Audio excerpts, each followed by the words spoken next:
Facebook, YouTube, Twitter, Offensive Principal, SoundCloud. The gun law. uh, better watch the gun line, boss. Yo, they shot 3 more cops, killed them, wounded 3 more. Baton Rouge. Now they're trying to get the president to outlaw open carry. And my neighbor's kids. Uh, so they're trying to get the. Listen, for you, 3 people who might see this video, tell the president that outlawing guns in Cuyahoga County, which is in Cleveland, is not going to help. Outlawing guns in Baton Rouge is not going to help. What you need to do is outlaw the outlaws. Now, there are good police and there are bad police, but the Justice Department, the federal Justice Department, is a sham. The police who's supposed to police the police, they're a sham. Because you keep saying that killing people, it's right to kill people no matter what it is. 98% of the people who were killed, you're saying it's justified. How is it justified to take a human being's life? And so, as long as your federal Justice Department is allowing this to be done, there's going to be more killing. People just got tired of just being killed. You killing mothers, you're killing children. You killed a man who said nothing. You're killing people just walking down the street. You killed a man for just jaywalking. And you act like he's an armed city. He was not even armed. And then you act like we're not allowed to be armed. We are allowed to be armed. If a black man has a gun, it's lights out. You just shot a man for having a gun. And you just killed him. You just killed 2 people for having guns. And then you killed another guy. Look, you cops are killers. You cops who are killers, there are good cops and there are bad cops. But you cops who are killers, you're gonna go to hell. You're gonna go straight and burn in the devil's hell, and I hope you do. You're not. You think you're getting away with it, but you're not. You're just getting by. And people are tired of your mess. People are tired of seeing their people die. You're saying that somebody allegedly has a knife. So what if he has a knife? Tase him. That's what a taser was made for.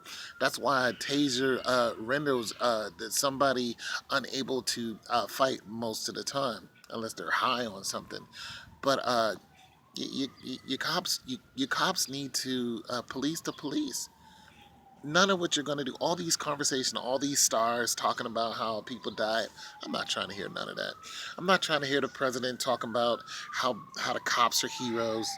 Look, a cop signs up to be a cop. When they do, they take everything that goes with the job.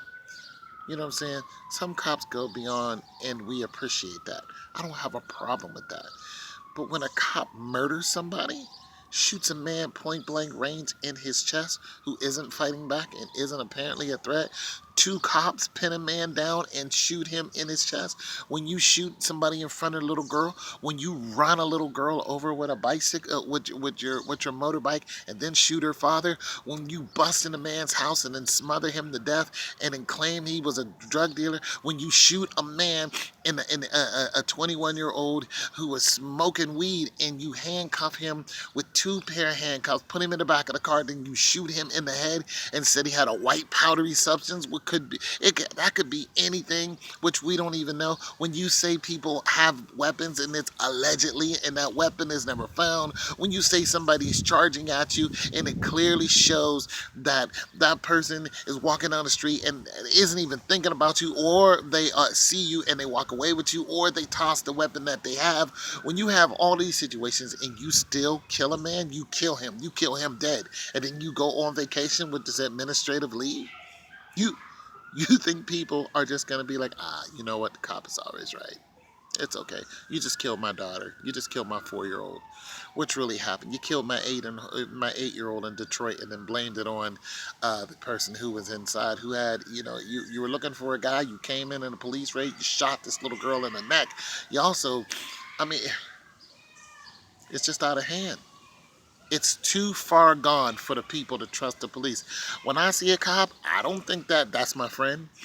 Cops used to be our friends. We used to know who the cops were. Why? Because we used to vote for the cop to be a cop in our area. We knew who he was. He was our friend.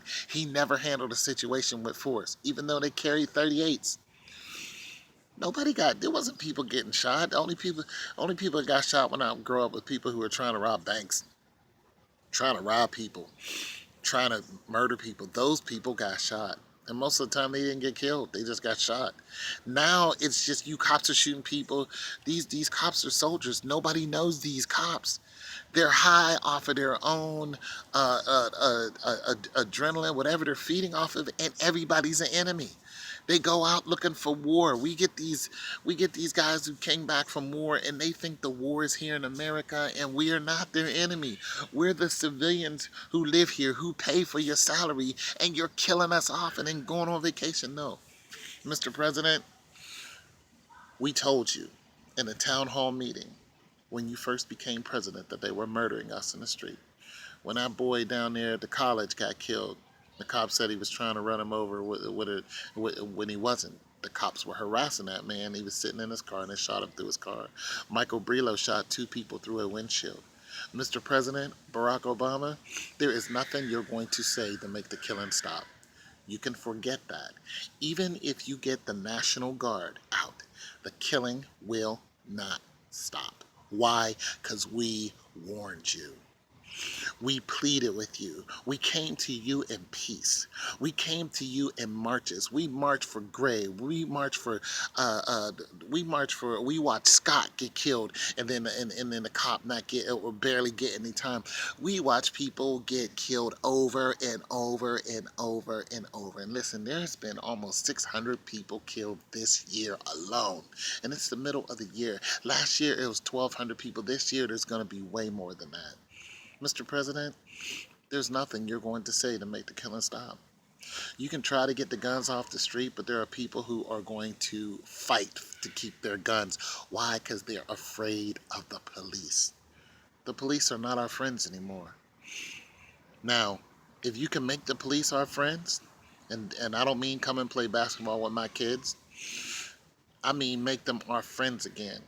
Make us trust them again. If you can do that, Mr. President, then the killing will stop. If you can indict and convict and put these killers in jail for life, just like you would do any citizen, then the killing will stop. But unless you do that, the killing will not stop. It's your fault. You, Fox News, the police department, the internal affairs, for letting this go. You let it go too long, and I kept telling y'all, there's going to be blood. People will fight back because that's what we do. That's what we're here for. We're here to fight for our inalienable rights, and you have taken our rights, Mr. President, because you stayed quiet. You allowed it to happen. Even though you gave us cameras, you did not put these killers in jail. You got this fake court system to say that Darren Wilson was allowed to kill Michael Brown, shoot him 11 times. Look, I don't care what fake evidence you guys bring out. Diallo, what did he do? They thought he had a gun, they couldn't tase him. They shot him 41 times. What did that black man do? Okay, this is your fault. This is your fault. Internal affairs, your fault. You want to keep the buddy system? Watch your friends die. How do you feel now, internal affairs? How does it make you feel when you're seeing your friends drop, regardless of who's shooting them? And truthfully, I don't believe that guy in Dallas shot them cops. I believe the government shot him so we could be mad at each other. But in Baton Rouge, there were 3 teenagers who planned on killing cops. They robbed a gun store to go out and kill cops. They don't care about the law. You know how many people are like that now? Do you know what a problem you have on your hand? There are millions of people who saw the Baton Rouge murder. They're all like that. They're all trying to get their hand on a gun because they're afraid their family members are going to die and the cop's going to go on vacation. Mr. President, this is your fault. You let it go, and now people are afraid for their lives. And that's the worst thing you can have, is somebody in fear. They are afraid, and there are going to be people dying because they're afraid. I warned you. People warned you. We marched. There's no more marching. It's done. There's just going to be blood. And it's a damn shame because I'm afraid every day. As a matter of fact, if I don't have to drive, I don't. I don't drive if I don't have to. I go to the store and come home. I stop going places. This is just the way it is. I'm a black man. I could be on the news anytime. I'm afraid for my life, and I'm a soldier. I was in during the Gulf War. I stayed stateside. I'm a soldier. Okay. I was willing to die for this country, but I'm afraid in my own country. I stay in the house. Cop knocks on my door. I look through the car. I talk to him through the curtain. What do you want? I don't want to talk to you. I didn't do it. I don't know anything. Get away from me. Because I'm afraid.